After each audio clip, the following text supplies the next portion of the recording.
এই metro rail ভাঙা গেছে, আমাদের টাকায় করছে মেট্রো রেল, ভাঙা গেছে কান্না কইরা শেষ। ওর নিজের টাকায় করছে মেট্রো রেল, ও নিজের টাকায় পদ্মা সেতু করছে, সব আমাদের থেকে নিছে, আমাদের থেকে। আমার টাকায় চলে, আমার টাকায় খায়, আবার আমার উপরেই গুলি করে।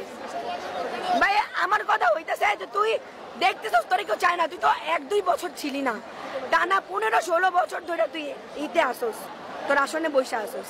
এবার কথা গায়ে যতক্ষণ 1 ফোঁটা রক্ত আছে ততক্ষণ লড়াই করে যাবো। আজকে আমি, তুই হয়তো আজকে আমাকে মেরে ফেলবি, আমার ফ্রেন্ড আছে, আমার বোন আছে, ওদের মেরে ফেলবি, কত মারবি তুই? 4 কোটি রাজাকার, 4 কোটি রাজাকারের ভিতরে তাদের ফ্যামিলি আছে 12 কোটি, বা সব মিলে 12 কোটি, 18 কোটির ভিতরে 12 কোটি যদি রাজাকারী হয়, আর বাকিগুলা তো মনে কর তোরাই সন্ত্রাসী, তোরাই।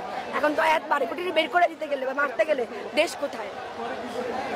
একটাই কথা, তুই যদি পদত্যাগ না করছিস, এবার তোর টাইম না হেচ্ছার পদত্যাগ করার মতো রে, তোর আসন থেকে তোর চুল ধরে টাইম না বাই করবো, যদি কিভাবে তুই পদত্যাগ না করস, তুই যতক্ষণ গায়ে রক্ত আছে। আজকে আমি মরে যাবো, ও প্রোটেস্ট করবো, আজকে আমি মরে যাবো, ও প্রোটেস্ট করবো, ওদের মেরা ফেলবো, মারতে মারতে সবাই মেরা ফেলুক। আমি বুঝি না ভাই, আপনাদের ছেলেমেয়েরা নাই গেছে, আপনারা করে কিভাবে বসে থাকেন? এখন আর আন্দোলনটা শুধু কোটা সংস্কারের ভিতরে নাই, এখন আন্দোলনটা পুরো দেশ সংস্কারের ভিতরে চলে গেছে।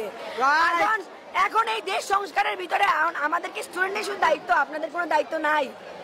আমার ভাই আপনারা কি লেখা নামতেছেন না ঘরে বয়ে? আমি বলবো যারা এত কিছু দেখার পরও, এতজন মরার পরও যারা ঘরে বসে আছে, ছেলেরা চুরি পরে বসে থাকে আর মেয়েরা লুঙ্গি পরে বসে থাকে,